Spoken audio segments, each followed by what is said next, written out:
Hello, everybody. Welcome back to the AEW Dynamite Modcast review. Although I should say the AEW Dynamite and Collision Modcast review, technically, because this show, September to Remember, was a 3-hour show, and I have seen it officially been split up into Dynamite and Collision. So, amended statement, welcome to the AEW Dynamite and Collision September to Remember Modcast review, which doesn't sound nearly as catchy. We are here to talk about what I thought was a very, very good, very, very good first 2 hours of the show. But we'll get to that. But I am joined, as I always am, by Dory. Please introduce yourself. This is Rampage, baby. Oh wait, sorry, no, it was Collision. It really was. It really was Rampage. I missed you so much, Rampage. And so, close enough. Welcome back, Rampage. Yeah, I agree with you completely. I really liked the first 2 hours, but then it's not that the third hour, when we'll talk about it, it's not that the third hour is bad. It's just kind of fell by the wayside in just compared to everything we had the last 2 hours. To be fair, tough to top Thekla versus Aminata in a street fight. But Dynamite was really, really good. So I'm excited to talk about that. And then we'll talk briefly about a couple things on the Collision side of stuff too. Yeah, absolutely. But the main sort of focus of our time here will be Dynamite, because that's really where the majority of the important things happened. We'll start off at the start appropriately, as we always do. What did you think of this? I knew as soon as they announced that it was going to be the contract signing, that it was going to open the show, because they always open the show because they need time to set up the table or whatever. But as contract signings went, this sort of bucked the trend a bit, because the expectation is, it's a contract signing, someone's getting put through the table, someone's sort of, I don't know, there's going to be shenanigans and physicality. But they played it straight, which is the first time Carl Fletcher has ever played anything straight. I really liked this. Sometimes there's value in just playing something straight. I say, as a very non-straight person, and and I appreciated that. Like, it's very, very rarely do you get a contract signing that isn't, like you said, physicality, people going through tables, lots of blood, and I'm okay with that. But at the same time, it's nice to have one where it's like they're just kind of yapping at each other in a affectionate way, yapping affectionate in a good way. I felt like Kyle is so good on the mic. It's crazy how good he is at 26. I know he's good in the ring, but like, he's good on the mic too. He doesn't really need Don Callis. So when he leaves the family, which he will be, I don't really think it hurts him. I think this kind of rivalry with Hangman that's only been for a couple weeks now has really proved that he can. And I know he cut some good promos before, but this has really given him the space to cut great promos that show he's very much ready for the main event scene. I also don't think it hurts him to lose to Hangman at all. And I think the point of playing this straight was to show, yes, Kyle can, he can live up to his word. Like, he can, like, live by what he says, or what he's asked to do, right? There was no physicality asked, and he did that. And he said, I'll beat, and he telegraphed it. He said, I'll beat the shit out of you later. And he did. So good for you, Kyle. Very good for Carl. I think, Hangman has absolutely nothing to prove in terms of, his promos or anything like that. He just, point blank, nothing to prove. He's one of the greatest wrestlers in the world. But Carl Fletcher, everyone knows how good he is in ring, and everyone knows that he's had very good character work, especially over the past year, almost to the day. Well, no, not almost to the day, but almost to the month. But he was yet to have that sort of knockout promo, and I don't know necessarily if this was an absolute knockout promo, but it was damn close. Like, this was the first time since Hangman and Fletcher have been interacting that I thought Kyle had it on points, sort of thing. If you know what I mean, because Hangman had a rare, an incredibly rare flub of a line in this promo, which doesn't detract from anything at all, but it is worth saying. But Kyle just absolutely sounded brilliant, I thought. And I'm not just saying that because everyone knows I'm a massive Carl Fletcher fan, but I thought he really, really more than held his own, and in fact, not showed up Hangman, but proved Right. himself to be equal, or if not better, at this time on the mic. Is that what they're calling it now, Adam? A massive fan? Is that what that's what the kids are saying now? Yeah. Well, Yeah. I would have like a signed print of him somewhere, but one of my friends is holding hostage that print. Ooh. And if she hears this, it's entirely it's your fault I don't have it now, but my fault I haven't given you my address to send it to me. But yeah, this I really like this, and I appreciated the subversion of the expectation of someone's See. going to the table. Yeah. I also liked that Don Callis kind of gave a through line where he said, you cost me the title, really Kenny the title, but you cost me the title through that weakling Kenny Omega, his words, not mine. And, I've been wanting to get that title back ever since, and it's took me this long, and I finally found someone who's worth it. Now it's something I just thought about. He's not, well, I guess he tried with Takeshita, right? And it just didn't work out. I don't know. Did Takeshita ever get a world title shot? I can't remember. Has he ever I don't gotten a think world? he No. has had a world title shot, not while he's been in the Don Callis family. I Okay, don't think. okay. So that's interesting then. The subtext is that Takeshita is not worthy, but Fletcher is. And I mean, again, they're both probably leaving by All Out, which leaves comfortably Josh and Okada the best in the stable at this point, because otherwise, respectfully, it's Rocky Romero or Lance Archer. Respect Hechicero. Oh shit, Hetchy, right. Yeah. So you could definitely have a Josh Hetchy tag team. I would love that. Well, we just appreciate the fact that he's saying, I finally found someone who is, better than Kenny Omega, and it's Carl Fletcher. And even though most people would disagree, you could sort of, you could see an argument. Can you imagine if he's been like, the original plan? I finally found someone better than Kenny Omega. Here he is, Wardlow. Yeah. Fucking Wardlow. God, what a sad story that is. But yeah. I think the subtext here will prove Takeshita to be, out of the faction, and that'll leave Hetchy and Josh and Okada. And you still have Mark Davis, Trent, Lance, and Rocky. I honestly think you could get rid of, not get rid of, but you could oust Rocky and Trent. I don't really know what Lance is doing. Also, Brian Cage. God, the fucking faction's huge. What's amazing, what I've been thinking about lately off and on, how big this faction is, but how many of its members keep getting fucking hurt. I still have a feeling you're missing someone, but I can't think who. I'm just gonna have a look. Okay. Takeshita, Hetchy, Josh, Lance, Brian. I don't know. Maybe. Let me have a look. Let me have a brief. I mean, I completely agree with Hangman. There's too many of them, and they're multiplying. They're like fucking goddamn rabbits. Well, except they're not all having sex with each other. At least, I presume. I don't know. Kyle, maybe. I mean, Kyle and Takeshita. Come on. Yeah, that's true. No, you are right. That is the entire list. Although I will heavily speculate on the idea that the Young Bucks are going into the family. Yeah. So I could see them swapping out Takeshita and Fletcher for the Bucks, which is fucking nuts. Honestly, Don Callis needs to be fucking stopped.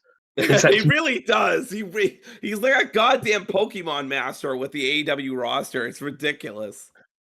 It's a testament to how good Don Callis is that he can have all of these incredible wrestlers and Rocky Romero and still and it makes sense, and it doesn't feel like a burden on the rest of the.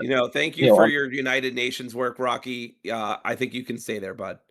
Absolutely phenomenal wrestling executive and sort of diplomat. Forbidden Door and CMLL stuff probably wouldn't exist without Rocky Romero. So thank you, Rocky. But also, I don't need to see you wrestle, buddy.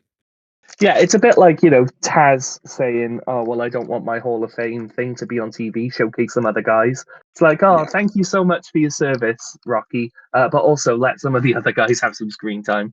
Right, for sure. So anyway, we've Yeah. talked a lot about this. The last thing I want to highlight is just that they've added the stipulation that if anyone interferes, not only does Fletcher lose the match, but also he loses his TNT title. I was already fairly confident that he was losing the match and no one was going to interfere, but now this makes me doubly sure. Although somebody did say, I don't know how I don't think this will happen, but like, what if someone from the Don Callis family, like, purposely got involved. So, but I don't think that would happen. I don't think Callis would do that. I don't know.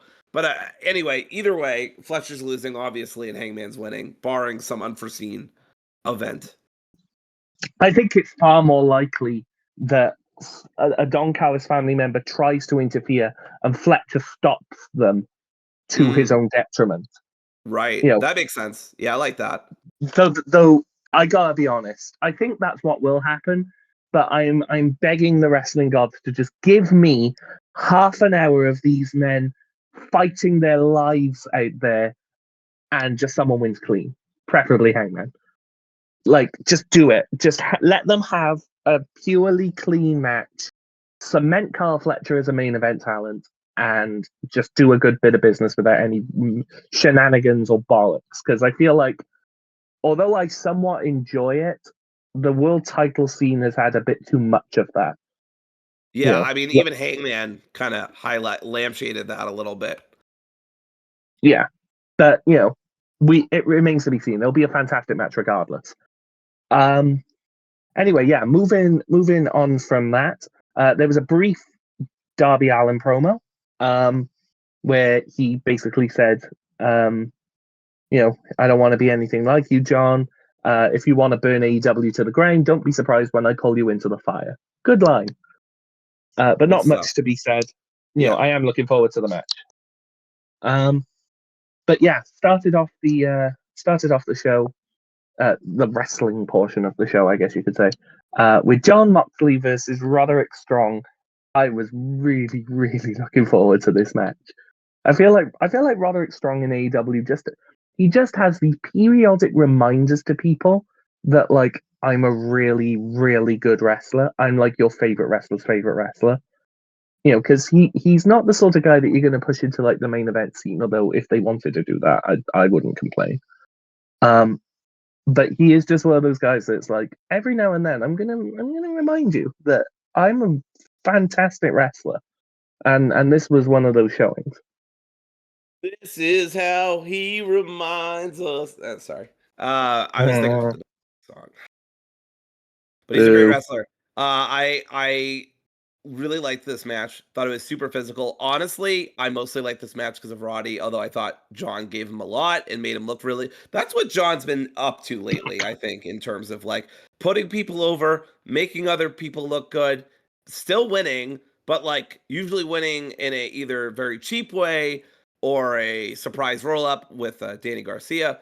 And yeah, I really like it. I like John's new role right now, but a lot of this match was just Roddy looking really, really good. And the sick kick, the knee to the face, the stuff he did on the outside with Mox. I mean, it just all really looked good. The slaps and whatnot.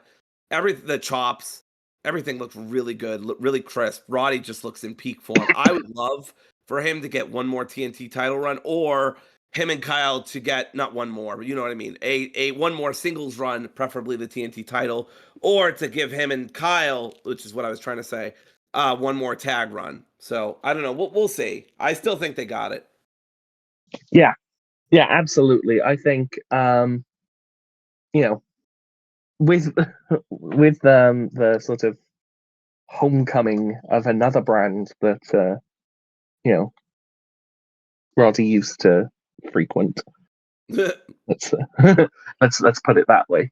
I don't necessarily think you should ever book to sort of you know show up anyone else's promotion, especially AEW. They've had that problem before. But I think with the sort of extra focus on NXT nostalgia and the big omission, understandably, of the Undisputed Era, it's a good chance for Tony Khan to just be like, yeah, well, we've still got Roddy and Carl, and they can still absolutely go. You know what I mean? Yeah, for sure. I like that. It's definitely in the past. AEW has been more about competing with other brands, sometimes to their detriment. Sometimes I like that spiciness from Tony. Sometimes it's not so great. But either way, he's an emotional booker, as he said once in 2021 or 2022, whatever it was. Either way, yeah, I see what you're saying there. I like showing Strong and Mox here. Both looked really good. And I'd like to see more of Roddy in the single stuff, but I'd also like to see him and Kyle in the tag team stuff. So it's tricky because they're both individually such good wrestlers, but as a tag team, they're so good too. But yeah, eventually this ends with, a bunch of interference, of course. Of course. And that fucking prick Wheeler Yuta. I do want to shout out that Brian Daniels said something that made me kind of sad that he had given up on Wheeler Yuta. That made me a little sad. Yeah, but it's entirely Wheeler Yuta's fault. Yeah, well, for sure. He is. I remember sort of back when the Death Riders first started, the whole thing was like, oh well, it's going to be Wheeler Yuta to eventually put down the Death Riders or whatever. And now I'm just like, no, he's too far gone. Like he is the little shit of, he has fully and utterly replaced Brian as his mentor with Claudio at this point. Yeah. So it's like, yeah, he's too far gone. He needs to be put down with the rest of them. But yeah, this was a great match. Understandable finish. Yeah, good bit of business that. After that, we had. I'm just checking my notes here. Oh yeah, we had the MJF promo, which thought... fucking mark. I said this at the time, like, of the very limited screen time / sort of in storyline work that Tony Khan has done in AEW, I'd venture to say the majority of it has been with Max. Like, or with the Bucks, but yeah, mostly with Max. You're right. Yeah, I mean, he had obviously the very famous angle he did with the Bucks and Jack Perry, but like in terms of pure sort of screen time, I'm thinking like screen time in terms of maybe performing or hearing his voice or whatever. You had at all like 2022, you had the phone call before he returned. You had obviously You Fucking Mark and all the stuff he did with Better Than You Baby and stuff like that. Then this, like. On the very rare occasions that Tony Khan decides to put himself on screen, he loves working with Max. Yes, I've also noticed that. I thought they had a really cool conversation in that it was very funny because Tony just started saying, "Oh, well, Max, I think that you actually violated the contact and sport of professional wrestling, and I'm not going to allow it." And that was great. I love when Tony does that. Anyone who has ever been to a live AEW show knows that voice. Yes, instantly. That is Tony Khan. That is Tony Khan's. It's the end of the show, or it's like a Dynamite to Collision intermission. I have a live mic. I need to go and talk to the people for 2 minutes. Yep. I need to go. I need to go and say that this is a great wrestling town. I need to talk about Time Cop. I need to, Wait, back up. Are you saying that Tony Khan says all towns are great wrestling towns? No. Look, I'm just saying, if he had been in Corpus Christi that night for Monday Night Raw, he probably would have said, "This is a great town. I want to bring a pay-per-view to the south of Texas." I was struggling to think of like a dead AEW town because AEW doesn't have dead towns, especially not tonight. By the way, London, yes, Ontario. London was very good. Or Ontario, I should say. This is the second time in a month that London has been a very hot AEW. No London Lightning though. I was very disappointed. I'm sure he's busy at his next job working in a hardware store. So. Yeah. Oh, very good. I'd forgotten about London Lightning. I didn't. I love his stuff in Mystery Wrestling so much, so I just wanted to highlight it for a second. But yeah, I mean, this was really quick. Basically, MJF's like, "Fuck you, Tony. You're a fucking mark. Briscoe's gonna die. I'm gonna kill him. Yada yada." So, yeah, that sort of thing. Which MJF does very well. And then we got a surprisingly great match. Oh, sorry, go ahead. This was on a card that had the Bucks versus the Bang Bang Gang, Thekla versus Aminata, Moxley versus Roderick Strong. This was the match where I thought, oh, Jesus Christ, this is going to be a piss break. I am very not dialed into Bobby Lashley as a singles competitor. This was my match of the night. This was incredible. I adored this match from start to finish. This was absolutely spectacular work from both men. So you don't like Speedball is what you're telling me. You don't like Speedball. Fuck Speedball. That's right. Fuck you, Speedball. But yeah, I don't know about you. I gather that you do not share my match of the night opinion, but you gotta admit this was a really good match. But I did think this overexceeded my expectations by a little bit. I was like, this will be a good match at worst, or it'll be a great match at best. And I actually thought like it definitely was a great match. Like, first off, we already know from previous reports from Fightful and whatnot that the Hurt Syndicate really like Gates of Agony, and they're willing to put them over to some extent, right? And that's clearly shown here. Toa got a lot of offense. I thought at the beginning of the match, I'm like, okay, I don't know why we're doing this, because like it feels like the way that Hurt Syndicate likes to be booked, Bobby's just going to steamroll Toa. It's going to make the Gates look really bad, GOA look really bad, and Toa's like their big heavy hitter, right? So I'm like, I feel like we should have either done Toa versus Shelton, or we should have done Bobby versus Bishop. But what they did is they just gave us, and you had been saying this before, they gave us a fucking meat match. And Toa was actually fucking muscling around Bobby Lashley. I think easily. I tell you what. Go ahead. I tell you what, if you had said to me, give me the odds on Toa Liona taking 80% of the match, I'd have given you like 1,000 to 1 odds. Yeah. But that's exactly what happened. Especially, it started off early. Bobby Lashley notoriously in AEW, the AEW context, is one of those guys that has this sort of stink around him that, he doesn't do jobs and he doesn't take bumps, right? Yeah. About 2 minutes into this match, Toa Liona gives him the most sickening Samoan drop I have ever seen in my life. Yep. He bounced off that ring apron. It looked, and he's 50 years old, or he's like 49 years old. And he doesn't have the sort of natural flexibility and sort of sponginess of Shelton, for lack of a better word. So, like, he absolutely stacks it. And it was at that moment, I'd sort of been half watching, because I had this sort of preconceived notion of what this match was going to be. But the moment that happened, I literally physically sat up and was like, oh my God, okay. It's going to be like that, is it? And the rest of this match was just non-stop, like carnage and big man hitting big man, which, I've never been massively susceptible to, but maybe Big E is onto something with these big meaty men things. You know what I mean? I'm I love these kind of matches. I love big meaty men slapping man meat. I'm always a huge fan of that. And this really delivered on that. I think I was about to say one of the best parts of this match was Lashley hitting that belly to belly suplex. Oh my God. Yeah. On fucking Toa Liona. Dude, but I'm notably, I'm not Bob's biggest fan, Bob, but he delivers when it comes to those strength moves. I thought Toa was gonna fall on his fucking head. I was like, there's no way he does this. And I've seen so many big guys pick up other big guys, and even small guys pick up big guys, and shout out Taz. But like, I wasn't really sure, like, how is this gonna work? And it just did. I mean, he got a belly to belly suplex. It looked so good.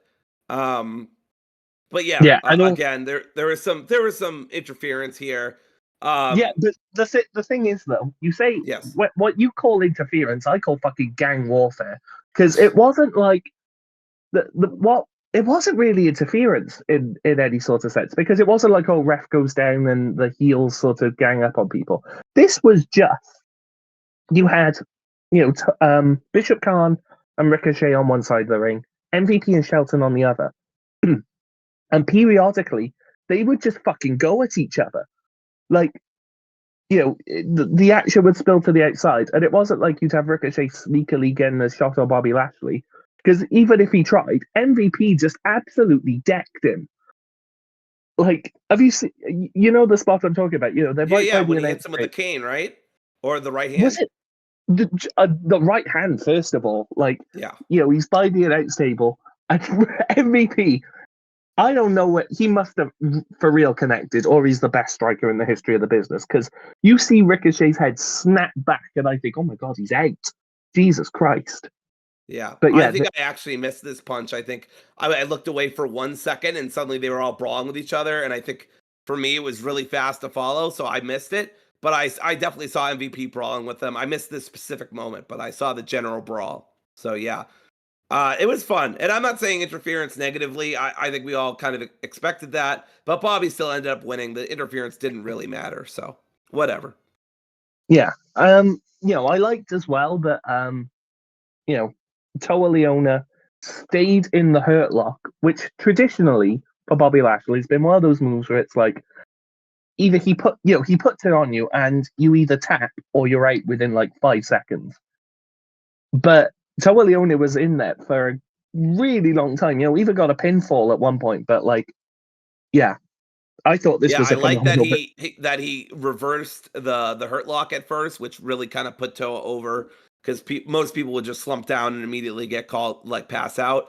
And then Yeah, I like the other detail. Somebody else pointed this out of grabbing the ref and like threatening him that he's like, "Don't you dare like count me out." And then even as he passes out, he's the nice little detail of him still grabbing onto the ref's shirt to really put over Toa. I like that a lot. yeah, I thought this whole thing was a fantastic piece of business, and I've not necessarily been very hyped for the 6-man tag on Saturday. Now I'm really excited for it, which is Yeah. exactly what these sorts of matches are supposed to do. You know, I just thought this was incredibly well done. And also after the match they brawled and MVP absolutely shattered his cane over Ricochet's back. Looked incredible. Looked That's what I brutal. was thinking of earlier. Yep. And like Ricochet sold it like death. Like he's properly sort of, you Yeah. know, I writhing remember him around in hunching his agony back on the and floor. like basically crawling back up the ramp. And in fairness, I don't necessarily believe he's selling there in the traditional sense. But yeah, that was really excellent. And I also really like the next segment after Yes. the sort of adverts. Um, obviously, obviously, Cope and Cage are going to get a fantastic reaction in Canada. Um, but how can I put this? We don't need to do the singing every single week. Like, He's got I'm a I'm sorry. sorry, but he's got a aura farm. He has to. I know, but we shouldn't be enabling this as a society. Especially since you know less than a month earlier he had been in a real London, an actual proper London, not like these fake ones that they have in the colonies, and you know he'd had like 19,000 people singing their absolute lungs out, me included, and so I just sort of feel like it peaked there. You know what I mean? Like they'll do it in Mm. Toronto, and fair enough in Toronto, but like you're never gonna get it that good, so you got to sort of space them out at that point. Yeah, But you I know, don't really care. Doesn't bother me. yeah, well, you know, that's just me being superior. Of Um, course, of course. being British smug. that old British superiority, huh? Ooh. Well, it comes out whenever I talk about Canada. Um, So this was fantastic, by the way. This it build really was. for the Cope and Cage, Cage and Cope, has been incredible. With FTR doing a really great job too. Sometimes it's weird, you know, FTR will come out by themselves or they'll interrupt Cope and Cage, but I love all their interactions. The crowd's always super into it. I'm really hype about it. I mean, this is really good. I don't know exactly how much there is to say, besides Stokely not getting any hose, but like, I loved kind of how they got around the stipulation of no physicality or massive fines. I mean, wrestling's so stupid, but um, it's just so pick and choose. Like sometimes you can, sometimes you can't. But yeah, I mean, Cass talked a lot about when he met Cope and all this, and like how they were taking a back seat in Harwood. I like what Harwood did, Dax did, because I I have to do that with children. I'll have children yelling at me, and I'll get like, I work with kids, and I get like, down on one knee, and I'm like, hey, how's it going? Can we quiet down just a little bit? And like, if you get down to like a lower level, usually kids are gonna mimic you and they're gonna meet it instead of yelling. Now that doesn't always work. But like, I thought that was very funny because when Dax said that, I was like, oh yeah, I do that with children. But anyway, um, but yeah, it was it was great. The FTR stuff was great, and then eventually, Cope takes it away, and he's like, you guys might be the best in the world for tag teams the last 10 years, but welcome to the club. We've been here for like over 20. I don't Thought know, that was a Adam. great Anything about line. this you really want to highlight? This was really good. Yeah, I first of all, I want to say that I think this was the best Cope promo, possibly in AEW. Because he's always been a great promo, but I feel like um, he's been a great promo usually as a heel, right? Yeah, Or when he has something really, really great to sink his teeth into. And, for better or for worse, I don't necessarily think either of those things has been true in AEW. So, I can't blame him for not putting in absolutely stellar promo work. But obviously, this is a match, despite the content of the promo where Dax tried to sort of play off, oh, well, this isn't a dream match for us anymore. This is just, whatever. It's a dream match for you, blah, blah, blah. You know that this is the match that at least 3 of the 4 people in this matchup have wanted for decades. You know what I mean? So it's like, of course, Adam Copeland is going to bring his A game, and I thought that the entire promo, that he cut was really really effective, and I also loved when he was saying, and on Saturday, Cope and Cage, and Christian just leans over and says, Cage and Cope. So good, so good. Like really, the only thing he says pretty much the whole time, and I love that. Just less is more approach. Yeah, honestly, well, it's funny how like Adam Copeland cut a really excellent promo, and I'm putting him over, and yet the 2 most memorable things of this whole thing were just Christian Cage's 2 one-liners. Where he goes, "It's Cage and Cope," and then right at the end he says, $100,000 to not hit you, that's a lot of money. Stokely, you could even get some hose with that. But Yeah. 100K, hell, 500K is nothing to me because I'm rich. I watched it back. He absolutely shatters Dax's nose with that mic. Like you see the aftermath afterwards. Like Yes. blood is streaming out of Dax's nose, and you watch it back, and he immediately grabs his nose and is like, "Oh fuck," because I think legitimately he probably broke his nose. Yeah. But yeah, this Incredible. And I saw the strike, but I missed it hitting his nose. But yeah, it was really it was a mess. It was a gusher, and Dax did not look best pleased, but I'm sure he's not like upset about it. oh no, he's fine. He's a worker. He knows how. They've been wanting to do You this for, know, like you said, for decades. So yeah, he's a worker. He knows how to deal. But yeah, anyway, excellent stuff. Backstage, Renee Paquette is walking around, sort of talking about the ladder match for the tag team titles, and who should show up but the newly minted Matthew and Nicholas Jackson, the Young Bucks, flaunting their money. I haven't seen BTE, but oh, Adam. I've been Adam. busy. I've been busy. Fuck off. I just want But to encourage everyone to not be like Adam. Go check out that BT episode. It's really good. And I think you'll really like the end of the episode. It's very cutting edge. I think I've seen that bit. Okay. I've seen At that least bit you've seen that online. part. I'm very happy you've at least seen that. Yeah. No, I have He's seen. absolutely costing them an all out, by the way. Yeah, that's very true. Oh, and that will be perfect because that'll be a mirror image of Dynasty when he helped them. Exactly. Yep. Oh, wrestling is a love story. Anyway, but yeah, so the Bucks are sort of newly minted, flashing the cash, much to Matt's chagrin, because he's like, well, we don't really have that. How much money is it's 500 grand, but it's not going to last forever. But Nick doesn't care. He pulls out like 10 grand. It's I like, thank know. you. To you. Thank you, Renee. Spend it how you want. Did you see on She did you see deserves the online? world, so. Yeah, absolutely. 10K is not enough, quite frankly. Absolutely.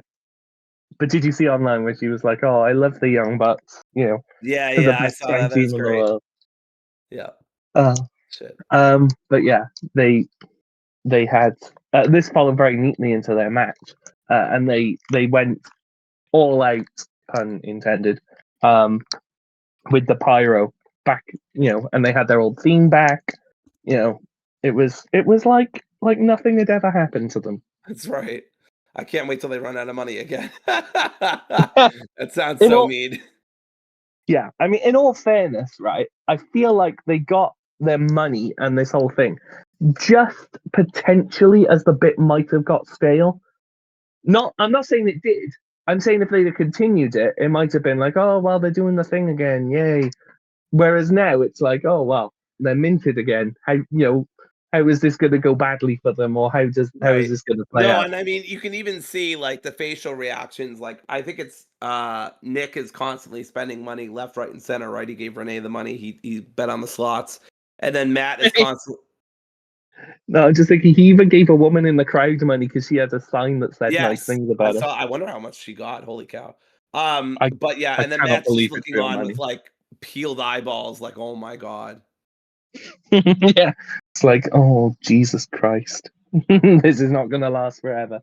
Yeah. But yeah, this the following matchup is scheduled for one fall. One One fall. ball. But yeah, this next match I thought was really good, and I knew that it was going to be really good because of the people in there. But I still, you know, I think that Austin Gunn is the not. I don't want to say the worst wrestler of the four in the Bang Bang Gang, but he's the one that's done the least to stand out in my mind in the ring. But I thought he had a really good showing today. Well, Yeah. yesterday. Yeah, he looked great. I wasn't sure how to rate this either. Well, preemptively, because I was like, well, the Bucks are amazing, of course. I like Juice. I'm not a fan of all the stuff he's doing to his image and his gimmick, In but fairness, in fairness, I think he's realised that. I think it's been a bit of a humbling sort of realization that, oh man, this whole serious thing is a bit shit, isn't it? Because yeah. he's grown the beard out. He was starting to act a little bit more crazy in the entrance and in the match. We need to get him new ring gear because Jesus fucking Christ.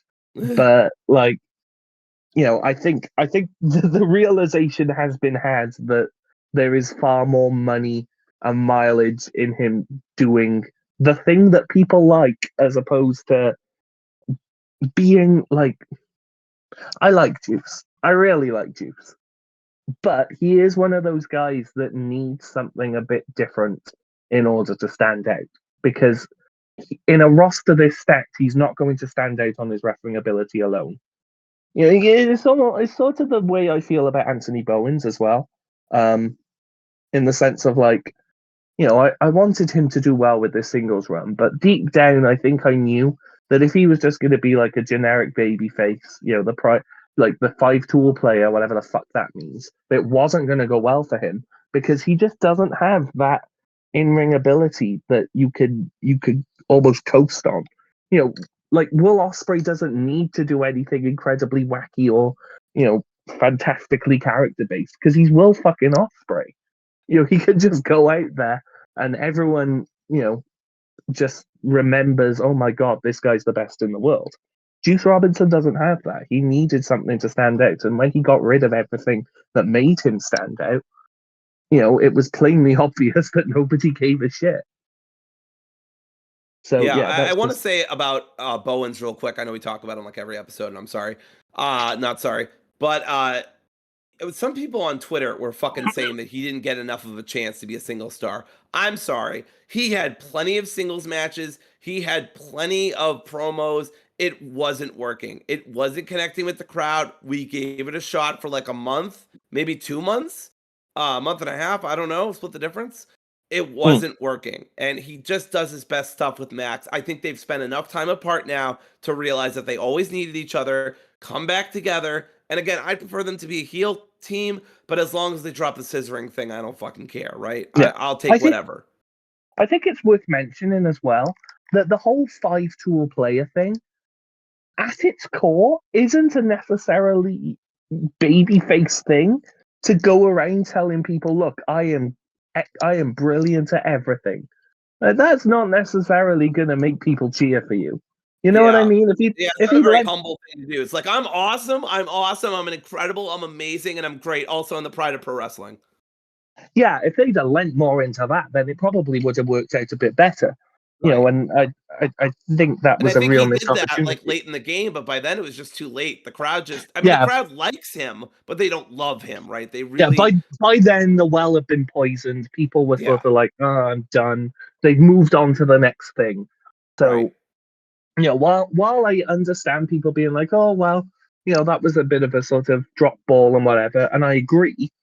I think that once the ball had been dropped, you just got to you just have to say, "Oh well, our bad. Let's revert. Let's go back to what was working."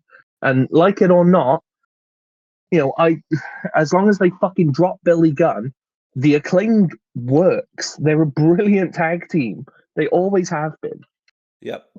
It's a So like, perfect blend. I know we've said it before, and we'll move on after this, but like Max is the charisma. He's the face of the group.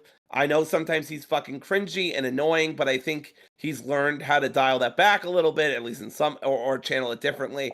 And then Bowens is the graps of the group, right? And they just balance each other so nicely. So I'm excited to see them come back together. I think the tag team division will be better for it. Moving on. yes.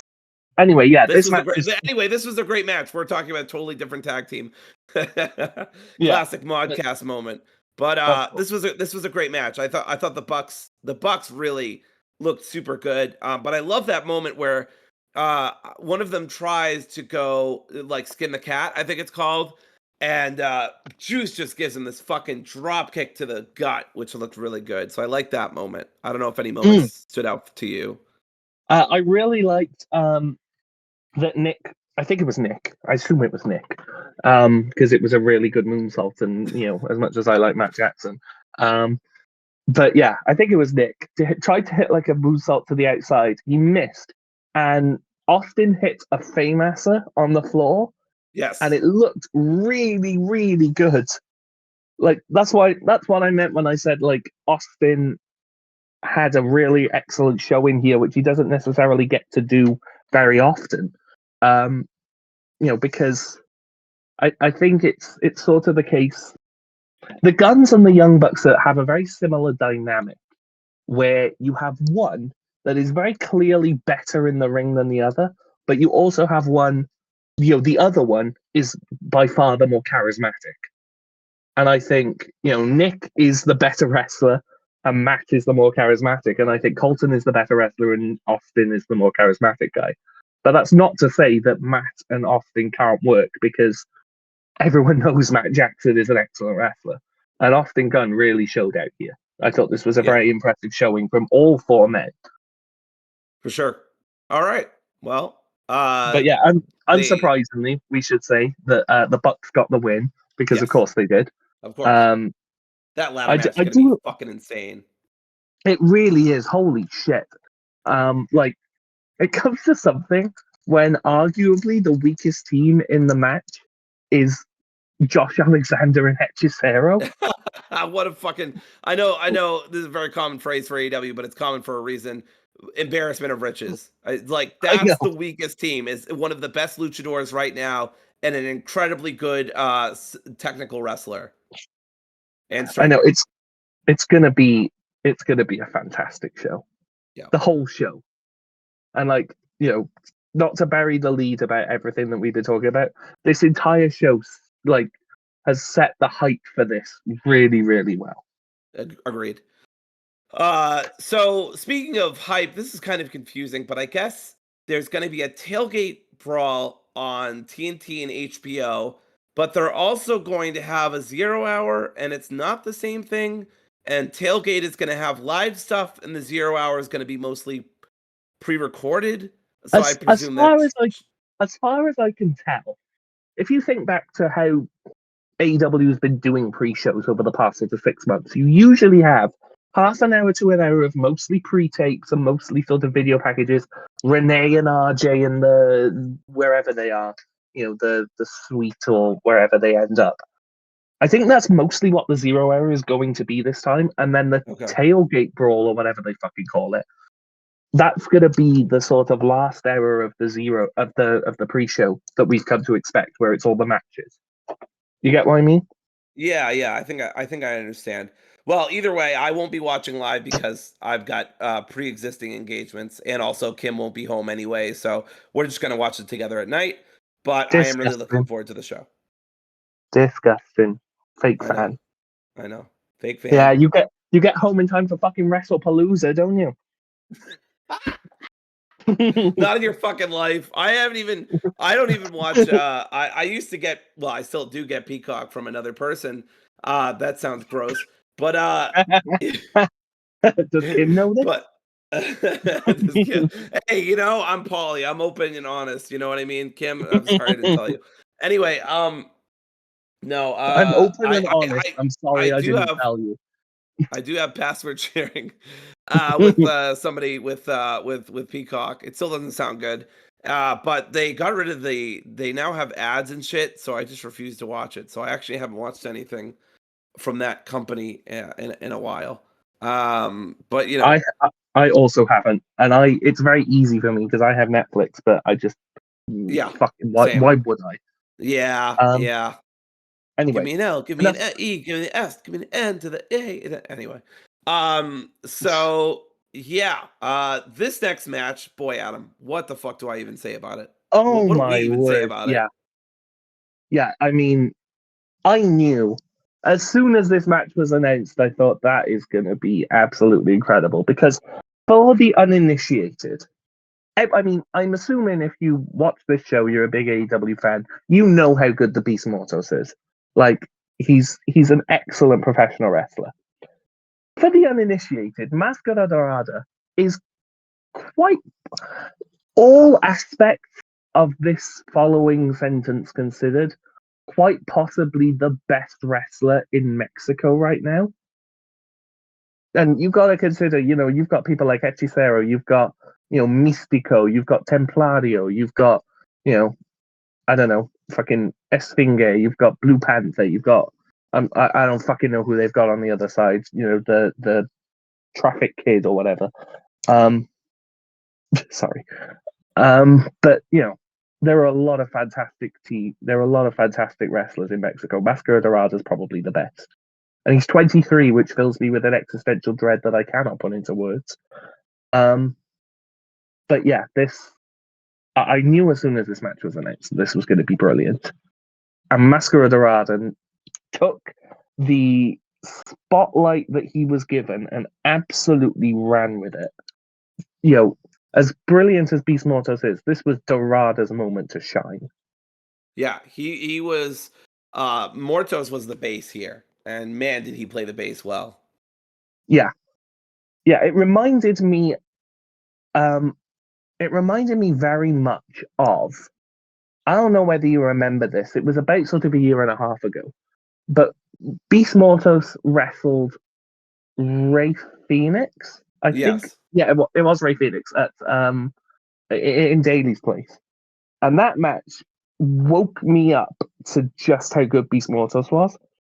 It reminded me of that match, but sort of in the opposite way, where this match was Mascara Dorada's absolute sort of moment in the sun on AEW. I know he's been in AEW matches before, but as far as I'm aware, this is his first singles match on an AEW stage. I think so, yeah.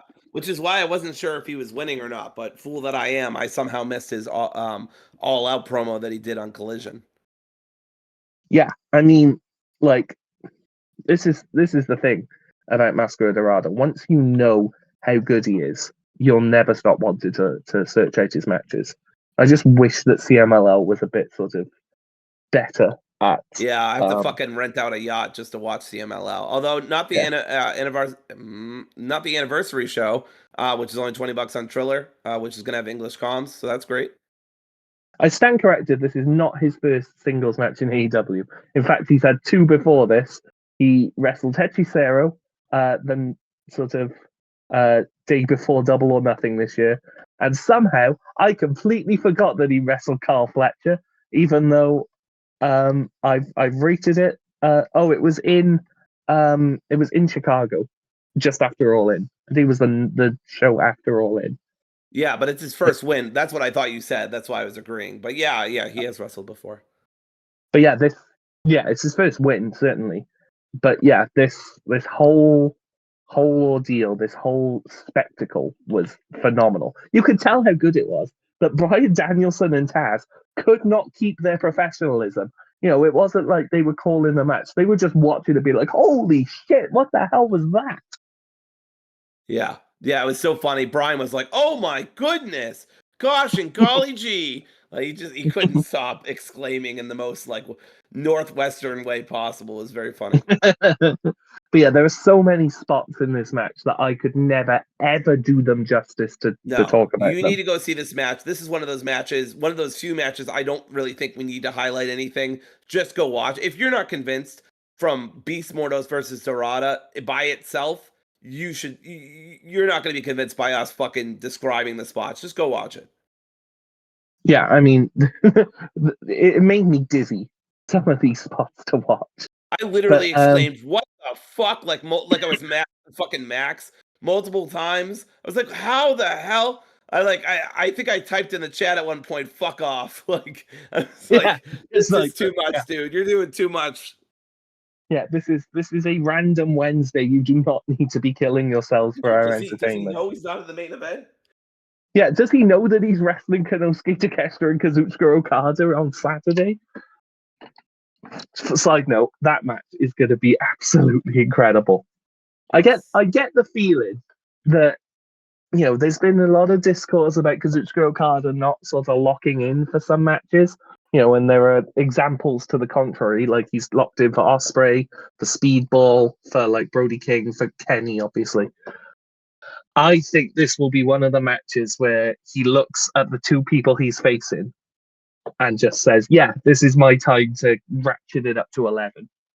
I, Yeah, I I might put my stamp down on it and say that this might be the match that steals the show on Saturday. I Just can definitely because see that. you look at the three people in this match and you think there is absolutely no way that they could have put on a match that is anything less than great. And yeah, I'm so excited for this. So excited. Yeah.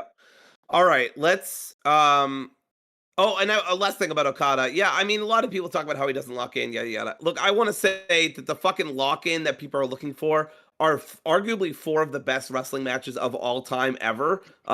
So I just feel like people's standards for him, the New Japan Yeah, standard that he held for years and years and years, I just don't think he's going to do that all the time. I think he locks in when he has the right opponent and he has the right pay per view.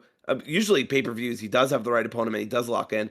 But like, like that speedball match was terrific. But like, I just don't think expecting him to do that kind of performance all the time is realistic. And it's not what I want from him, honestly, because it's clearly not what he wants.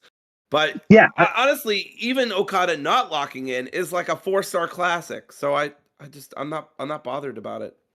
yeah. It's a bit like seeing, I don't know, Al Pacino in I don't fucking know, what was he in? Ocean's 13 or something, which is a great movie. And being like, yeah, I mean, it's good, but it's not the Godfather trilogy. Like, yeah, of course it's not the fucking Godfather trilogy. Those are some of the best films of all time. Well, the first two are some of the best films of all time. That's But right. like, The third one is one of the films of all time. yeah, but you know what I mean? It's like Yes. Yes. comparing Okada's repertoire in AEW to like the Kenny matches or the Shibata matches. Well, the Shibata match, especially, yeah, the headbutt one especially, and or the Tanahashi matches and whatever. You can't compare them because that will never ever be replicated, and you shouldn't want them to be replicated because they're so special that how could you ever do a remake justice sort of thing? So yeah, I'm very very happy with Kazuchika Okada's output in AEW so far, and I fully expect on Saturday for him to sort of lock in even more than he has before, because I think there's been a very concerted effort on Okada's part as well to be like, right, I only have so much cachet to put people over on this run. I am going to use a lot of it for Konosuke Takeshita. I Yeah. think that there's every chance that Takeshita is the first person in history to win the G1 and the C2 in the same year, Yes, I agree with that. which would be incredible. But yeah, we're getting ahead of ourselves. Yeah. So I want to talk about this next part. This, Mhm. I think, was one of the best women's promos of all time, or at least one of the best like lead-ins to a match. You know what I mean? Like one of the best Yeah, segues AEW has ever done, men's or women's, for a match. It I was love. just incredibly produced, incredibly shot. All of the Yeah, women gave it their all. Stat had a kind of funny promo that we'll talk about in a second.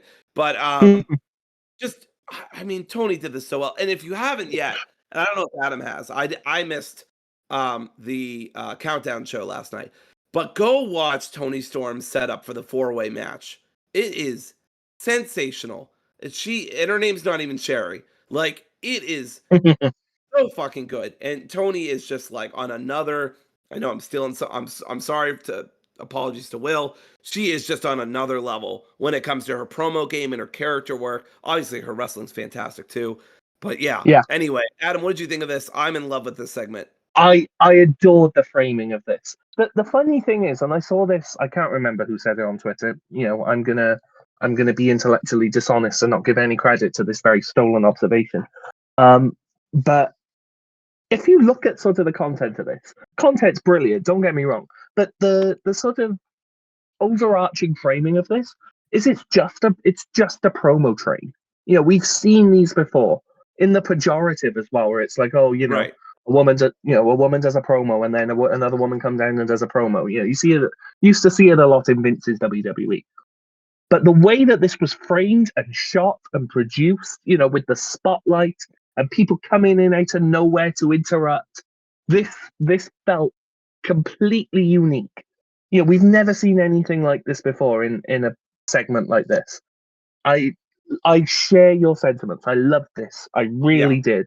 I love You know, also. Oh, sorry. Go ahead. no. You carry on. You carry Okay. on.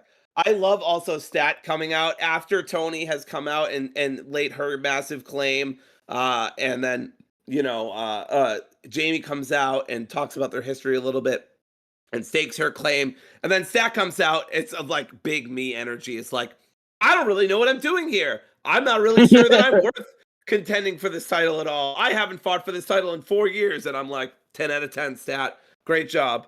Um, it's just such a funny Yeah, promo because it's pretty like I much. don't really know if that convinced us that you deserve the title shot or not. Do you Um, know? Do you know though? yeah, The more I think about it, the more I read, the more I sort of ponder this in my own head, the more I'm convinced that Chris Statlander's walking away with the title on Saturday. I I think so too. I think stat writers are gonna ride it on. I think her leaving, saying that she doesn't need Yuta's help, but then leaving through the crowd and not helping Jamie and Tony. I really think that speaks to where she's going. I think the Death Riders help Stat.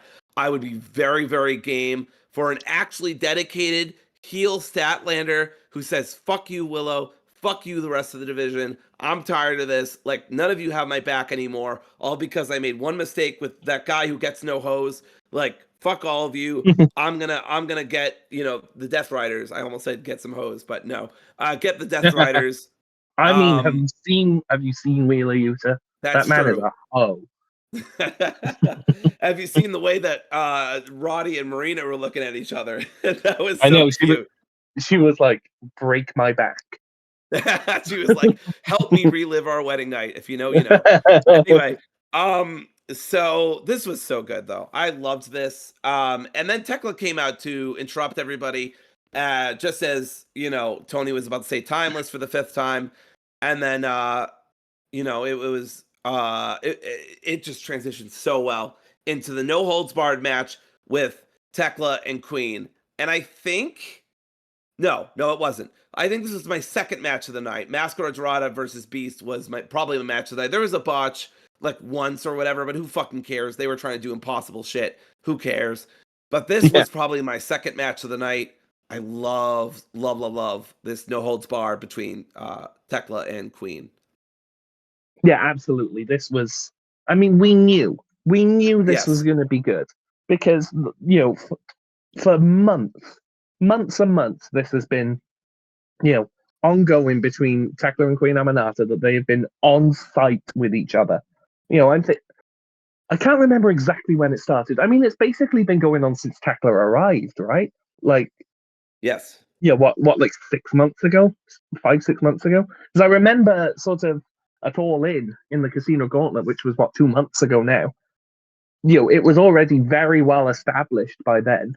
So yeah, it's got to be like at least four A- months in the And I making. This hate match. I hate people saying like, you know, oh well, the only storyline here is that they don't like each other. Good. Sometimes that's all you fucking need. Sometimes all you need is just two people who don't like each other, who just don't fuck with each other. It happens in real life all the goddamn time. You work with somebody you don't like, or you end up being friends with somebody you don't like, or you're in a class with somebody you don't like. Like it happens all the fucking time. And you just have beef with them and you don't know why, and you don't care. You just want to beat them up. And like, maybe not that part, but like, you're in wrestling and you can beat them up, so you do, right? And it's like I think that's fine. Like obviously not the whole women's roster should be like she doesn't like her and she doesn't like her, but like at least with Aminata and Tekla, they put in the fucking punches to back that shit up. You know what I mean? Yeah, and like it's also worth mentioning people saying like, oh well, the story is that they just don't like each other. First of all, like you say, good, great. They clearly worked really really well with it. But secondly, storylines are supposed to elevate both people, right? That's the whole point, is that you want to, build people up and give them something to sink their teeth into so that fans react and grow to, like them and sort of get used to them or whatever. No better use of time has been had in the women's division in the past 6 months, I don't think, in terms of building people up than Tekla versus Aminata. Because when you look at the start of this feud, Tekla had recently come in.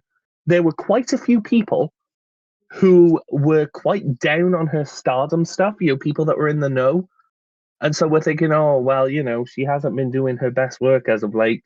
And is she going to get lost in the shuffle, in AEW, blah, blah, blah. And Aminata was sort of a perpetual, not jobber, but a perpetual sort of enhancement. Oh, put her in a match and she can take the pin. She'll look pretty good in it. But she was spinning her wheels. With one fell swoop, these two women have taken this feud and elevated themselves literally into the main event. This was the main event of the Dynamite portion of the show, and it eked into the Collision part. Tekla is challenging for the world title. I have to imagine that Queen Aminata will get a world title shot soon because she is at that level. Like, this whole thing has been just a phenomenal piece of business.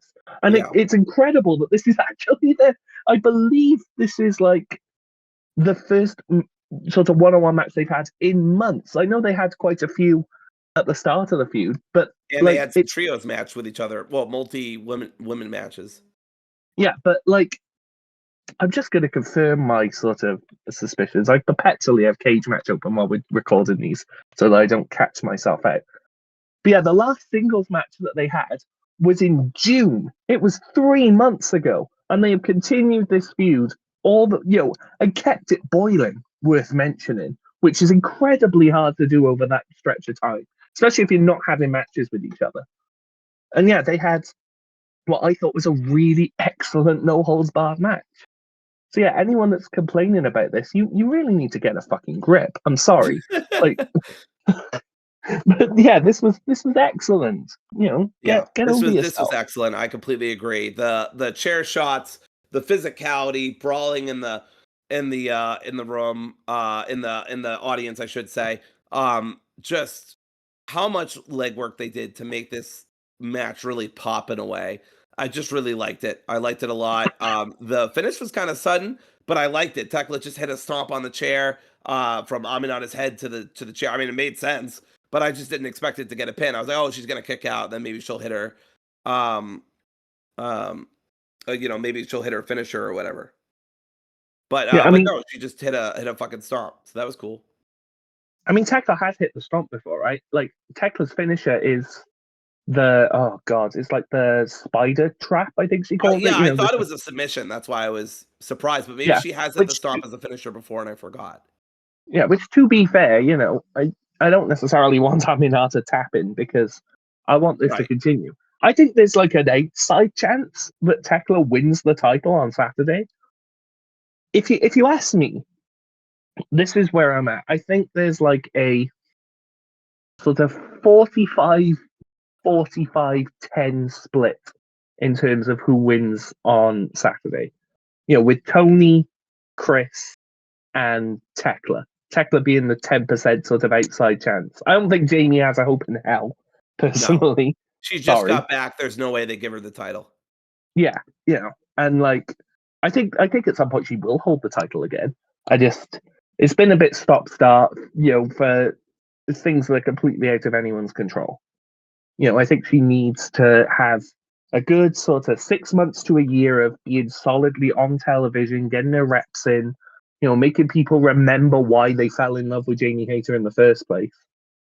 So, like, I think if if they can keep it going, Jamie will win the title again. I think Yeah. Tekla has firmly established herself. What a success story Tekla's been in AEW. Like, I completely agree. beyond even my wildest expectations.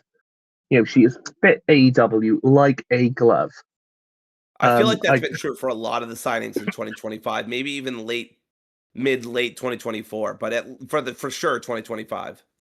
Yeah, Tony Khan has very clearly evolved his sort of hiring policy beyond just absolutely going scattershot in 2022 and signing everyone with a pulse. And don't get me wrong, if you look at some of the signings in 2022, like Swerve Strickland, who else have you got? I mainly think it's Swerve Strickland, but like, there are some excellent people in that class, but you've also got people like Malachi Black, like, uh, you know, I mean, he was 2021, but you know what I mean. Like Keith Lee never really worked out. You've got, I don't know, others, I'm sure, but like the laser focus on who will fit AEW and boost AEW in the way that I want to shape it has been really, really fantastic. You I'm thinking especially with people like Kevin Knight, Speedball, Tekla. Um, finally, Megan Bain has showed up in 2025. Right.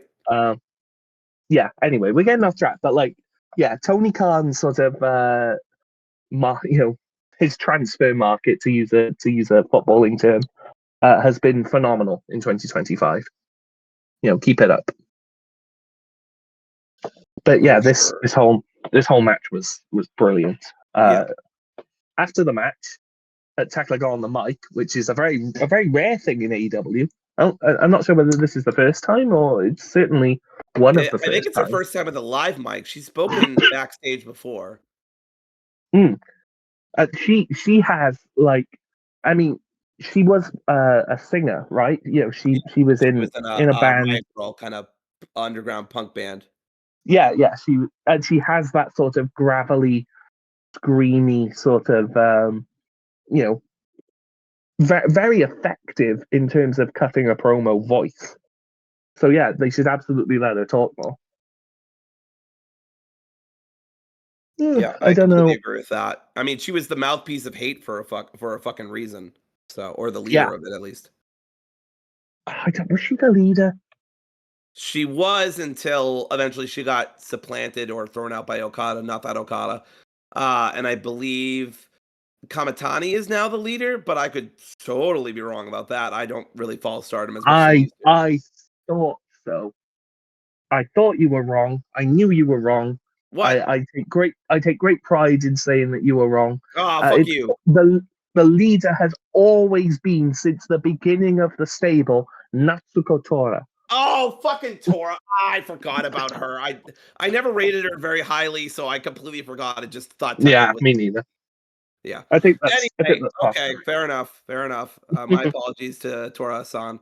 Either way, um, yeah. So let's see.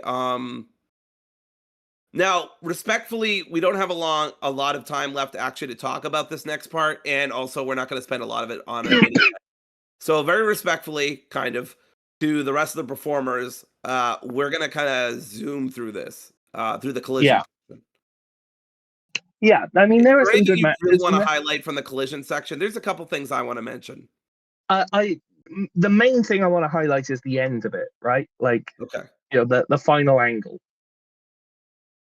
which I don't know whether you were I don't know whether you were lucid for it. It did go quite I long. Yeah, it went quite long. I was there. The Hangman getting put through the table, right? Yeah. Yeah, yeah. Like, Yes, I that part. Yes, I was like starting to like get kind of sleepy, and I'm like, I gotta go to bed, and I gotta wake up early next week, and I'm like, or I actually it was gonna be the next day, but anyway, so yeah, I was there for that. yeah, but like, we'll zoom through the collision part. There's not a Yeah. massive amount to talk about. It started off pretty much. I mean, it started off with a Skyflight promo with Hangman. I don't really want to talk about Skyflight. No, He basically no, just pass, warned them, watch out. pass, hard He pass. basically just warned them, watch out for the Don Callis family. Which, good advice for any situation. Um, but yeah, the first match of the collision portion, or the first full match of the collision portion, was Jet Speed versus Kip Sabian and Killswitch, the matriarchy. Um, I this it was a good match. It was a good match. I think it's probably comfortably Jet Speed's worst match in a while. Um, but that's more a testament to how good Jet Speed are than anything else. Um, I don't know about you though. Yeah, I completely agree. This match is going to be remembered more for paying off an angle that's been in the works for like a year and a half. Oh my words! Yeah, I forgot about that. Yeah, Yeah, that's really the only important part. Well, besides Mother Wayne, respectfully. of course. I mean, she steals the scene in everything she's in. Good But lord, yeah, that shirt she was finally, wearing or not wearing, however you want to put it.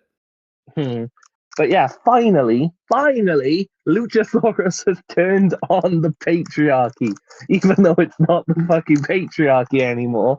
Um, he's finally had enough, which I assume is preparation for the inevitable, very imminent return of Jack Perry to AEW TV. I would adore. Just, you know, we talk about like the Acclaimed and resetting, things that not. I don't necessarily think that Kill Switch didn't work or Jack Perry didn't work in the Elite or whatever.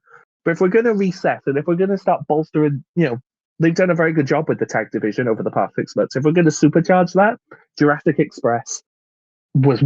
is one of the best tag teams in It's AEW history. 2022, baby. Let's bring back the fucking Acclaim. Let's bring back Jurassic Express. Let's do it.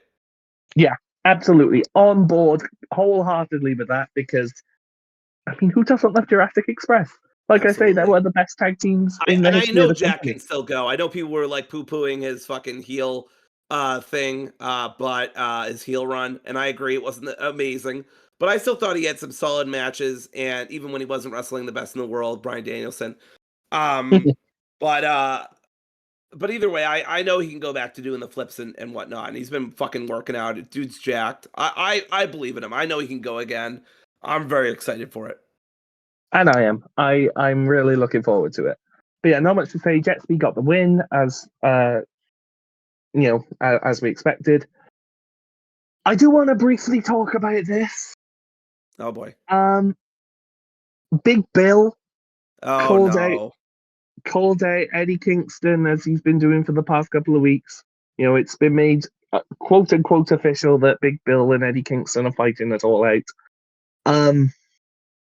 This There's been a lot in AEW over the past 6 months. There's been good to really, really excellent. It's been the strongest stretch in company history for my money, just purely on what's going on screen and the sort of storylines and the booking and whatever. This is the first thing since Cope versus Mox, or like Jarrett versus MJF, right at the start of the year. This is the first thing that I've thought has been actively bad. You know what I mean? Yeah, I know what you mean. This isn't the way I would do it. I don't know what's going on back in the background. I don't know if it's what Eddie wants or if it's what Tony wants or it's some kind of compromise.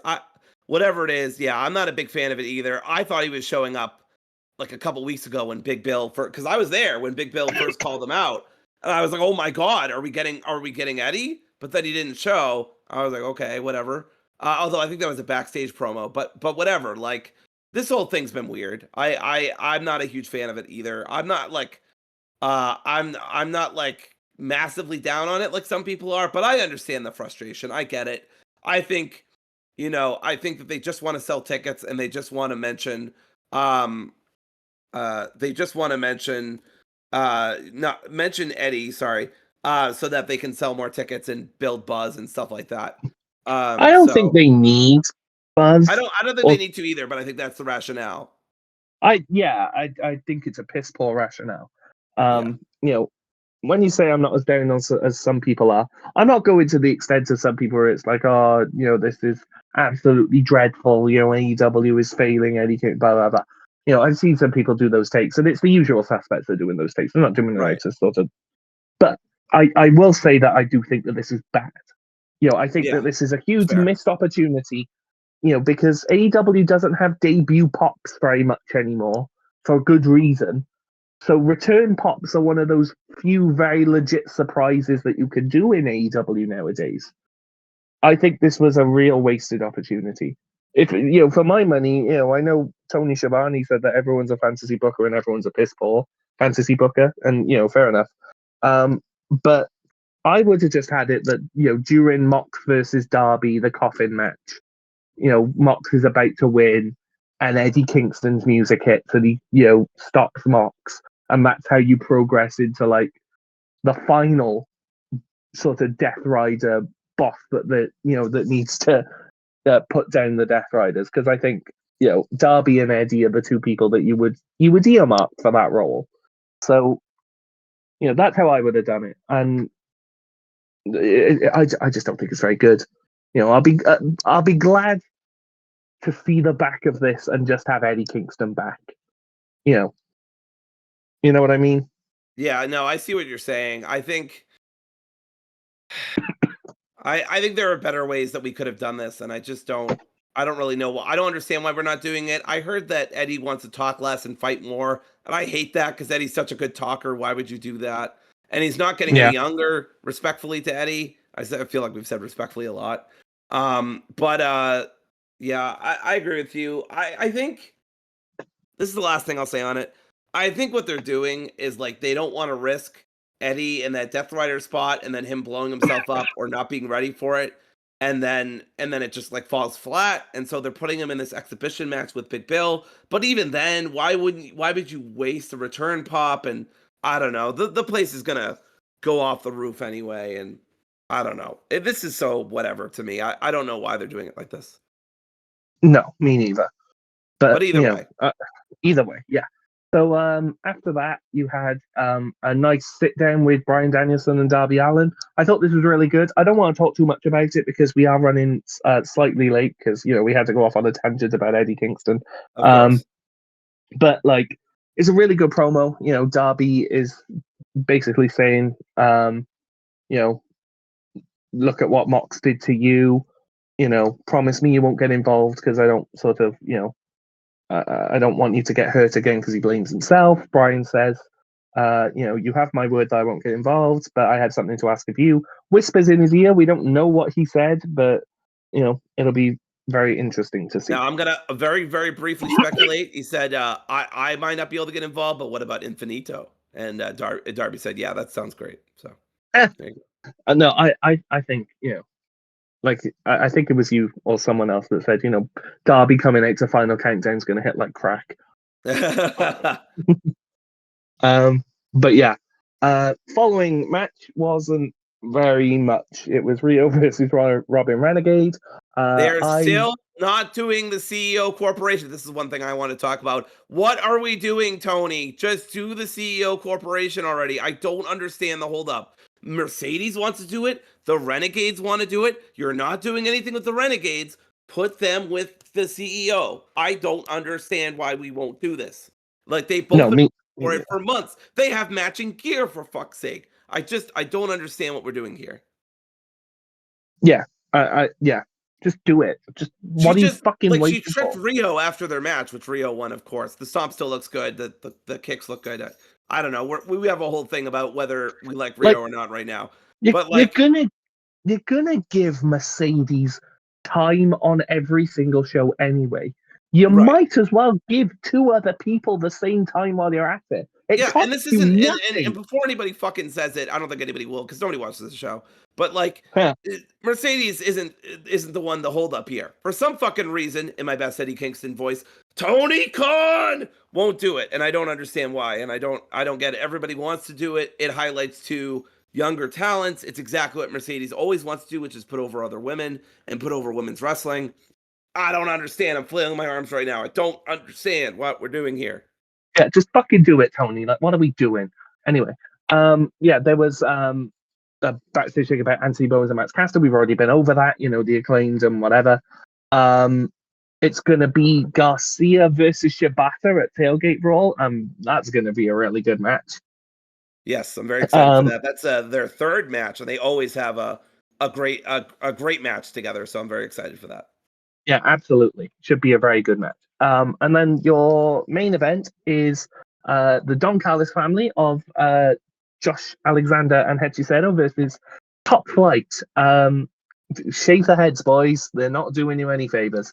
I'm shaking my Um, head. I'm just shaking my head. I just want everyone who's listening to know I'm actively shaking my head. I don't see this as the main event of a fucking rampage, let alone the main event of a goddamn collision, let alone the main event of September to Remember.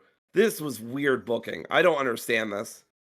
yeah, I mean, like, on the one hand, I agree with you, but on the other hand, it was getting to like 4 a.m. I was very tired and actively fighting to open my eyes. I did not want them to put Mascara Dorada versus Beast Mortos in this spot because I Oh wouldn't have man, that would have been enjoyed it as much. awesome. I wish they had done I that. Yeah, I mean it's fine for you Americans, but like you know, I was actively flagging at this point. I'm glad they Yeah. put the bad I think match. Tony's rationale is that there's a big drop off in viewership after 10 p.m. and it just like throw what the fuck ever after 10. Only the real sickos are watching at that point because a lot of people It's go to bed around 10. literally Rampage. Like Yeah, it's it was pretty literally the much Rampage. Rampage. Yeah, but the match. I gotta be honest. I nodded off halfway I through this barely match. paid attention to it. I was such a big supporter of um such a big supporter of Top Flight early in their days and even after some injuries, unfortunate injuries and stuff. I just even if they are still impressive in the ring at times, I'm just not invested anymore. And it's unfair to them in my view because they've gotten hurt so many times and they've been out of the ring so in and out and Dante had that singles run that looked really cool and then just didn't really go anywhere. It's just I just don't have the investment in them anymore. I'm not really sure at this point what you could do with Top Flight besides like turn them heel, but I'm not even sure that would do anything. If anything, that would make things worse because maybe they would restrict some of their flippy stuff. I just I need them to go away for a while. I need them to kill it on the indies and then come back with like some new passion. I don't know. That's all I can think of. Yeah, I agree. I mean, like I've never been a massive fan of Scorpio Sky anyway. Um, No, but he's not the pro. Well, I'm not. Yeah, I'm not really talking about Scorpio. I'm talking about Top Flight. But yes, I agree with no, no, you. no. No. Scorpio's never What I done it meant for me. what I meant was I was you didn't let me finish. I've Oh, never okay. been a big Sorry, fan of sorry. Scorpio Sky. I've never been a big fan of Scorpio Sky anyway, and I just think that Top Flight are just not being served by this necessarily. Yeah. And like I think they still have potential. They're still very young. Like Dante Martin is what 23. I think Darius is like Oh what God, I 25, forgot they were that 26. young. Yeah, you're right. They are by no means done. Like Right. I do expect them to get a lot better over time. I just sort of think that we're not there yet, and I think Yeah. they're not going to get that good, like you say, in AEW because they're just not going to get the time. That's just a function of only having 4 hours of TV time. You don't have Dark, you don't have Elevation, you don't do house shows like that. There are so many people in AEW, so many young talent in AEW that I just think you should actively be going and doing indies. Like, you know, the TVification of young wrestlers is something that I think is very unhealthy for the business. And I'm not the first person to talk about this. I just think that there's so many younger talent that see, they look at, oh my God, I'm going to sign with AEW, I'm going to get TV time, or I'm going to sign with WWE, I'm going to go to NXT, I'm going to get TV time. And they don't get the time or the repetitions, the bumps to progress. And you just end up with a bunch of people who end up stuck in the same style, at the same level, and they should be going and doing indie work. They should be doing, they should take the guaranteed money that they get from AEW and they should be going and working on themselves because you're never going to progress if you don't. But, there are so many people, and I can't necessarily blame them for just being like, oh, well, I'm getting I don't fucking know how much guaranteed money is in AEW, whether it's like $100,000 a year or maybe more. They look at that, they say, oh, well, I'm getting that, I'm fine. I can buy a house now. And it's like, yeah, but you're never going to progress. You're never going to get to that upper echelon if you sit there and be comfortable. You should be working. You should be progressing. You should be doing independence. You should be actively badgering the office to go and say, look, Top Flight should be saying to Tony Khan, get me to Japan. I want to do the World Tag League. I want to do the Junior Tag League. They should be doing that because that's how you get better. Just want them to get better. And we're running out of time, so I don't want to take up too much time. But, the match was fine from what I caught. Josh Alexander and Hechicero won. But yeah, just go and do something else, please, for your own sake. I agree. Before we close out our show, I don't know, whoever's made it this far, thank you for listening. Just want to give a shout out to Prestige Wrestling. They are unfortunately going on hiatus. I know it's kind of out of nowhere to shout them out, but the announcement was kind of out of nowhere. Prestige has quickly become, over the past couple of years, I should say. Shout out to Andy, friend of the show, but become like a really cool indie watch. They always have free shows on YouTube.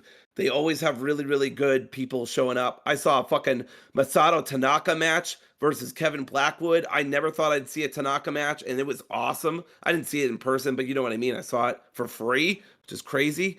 I just want to shout them out. They're going on a hiatus for a while. I don't know if they're coming back. William, I'm going to butcher this last name. I'm sorry. Quintana has a whole post about it. You can look at it, and he's just going through some rough stuff. So shout out to him. Prestige is fucking awesome. It's a real.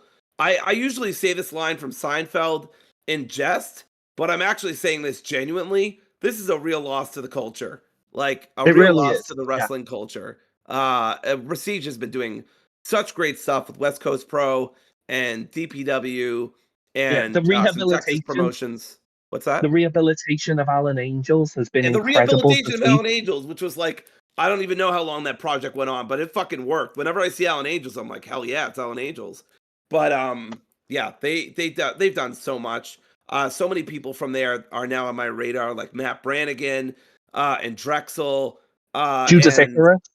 Yep, I was about to say The Judas current, Icarus and the Kevin current Blackwood world and title. The Jaden. current. Ultra Power, like you say. Ultra Power. Jaden. The Midnight Heat. I had heard of them before, but I hadn't really ever seen them. Yeah, just so many people. Go support Prestige. They're still going to be around till the end of the year, but I really wanted to shout them out while I have this tiny, minuscule platform. So Prestige is awesome. Yeah. Prestige forever. Yeah, absolutely. But yeah, just to briefly wrap up, we talked about the sort of angle to close the show. Hangman set it up earlier by telling Skyflight to watch out for the Don Callis family. And who should come out but the Don Callis family? And you had the emptying of the locker room, Scorpio Sky, Jet Speed, Brodito, the Bucks, everyone sort of came out. And Hangman, Carl Fletcher came out to try and get Hangman when he wasn't looking. Hangman turned around, spotted Carl Fletcher, didn't work. But in the end, Carl Fletcher gets the upper hand, hits him with the belt, sets up a table, brain busters him through the table, which I gotta be honest, it looked like it hurt Carl Fletcher more than it hurt Hangman. But yeah, stood tall. A good closing angle for the show. Even in my sleep-deprived, delirious state. But yeah, overall, this was a real. You have to sort of review the 2 hours that preceded the last hour differently, I think. Yes. Because from what I could see, the last hour was like a good solid Rampage. Like a C+, you'd give it. Right. But the first 2 hours I thought was some brilliant television. Yes, that's like more like B+ or even better. Yeah, I mean, yeah, like there were no. It was weird. There were no sort of peaks and troughs. It was all just consistently very, very good. You wouldn't say that there was anything absolutely mind blowing. Although, for my money, Lashley and Toa Liona and Mascara Dorada come close. But yeah, just a very consistently excellent show. I'm very excited for All Out. Yeah, me as well. Yeah, I'm really looking forward to it. I won't be watching live, unfortunately, because I'm a fake fan, as noted earlier. But I'm really excited to watch it. It's going to be a really good show. Lots of bangers. Yes, absolutely. We will have at some point a review show coming out, whether it's Sunday or Monday. I'm not entirely sure yet. It needs to be before then, though, because I am going on holiday on Tuesday. Which reminds me, I won't be here for next week's Dynamite review. I don't know whether anyone will fill in for me. We'll sort that out. But we'll figure that out. I have a pretty loaded. I have a pretty loaded week next week of getting up early and student observation because I'm going for my teaching certification. So I don't know if I'll even have the energy. So we'll see. Yeah, I mean, we'll see. Watch this space. But if we don't see you, I mean, I will see everyone for the All Out review in the coming days. I don't know whether you have anything to add, anything to plug before we finish. If you enjoy the sound of my voice, which I don't know why you do, what's wrong with you? I do another podcast called The Gaming Lounge with my friend Sebastian. So go check that out. Just type in The Gaming Lounge podcast on YouTube and you'll probably find it. But yeah, we talk about video games every week. We just hit episode 69. Nice. Nice. And I'm very proud of that podcast. It's come a long way. And it's the first result. So Gaming Lounge podcast on YouTube. Go check it out. We're also on Spotify. And that's about it. My voice is failing me. I got to go to work. Bye. Yes. We that will do us. Do all the subscribing and the liking and the commenting and all of that. And we will see you for the All Out review on Sunday or Monday. Thank you very much and goodbye. Bye.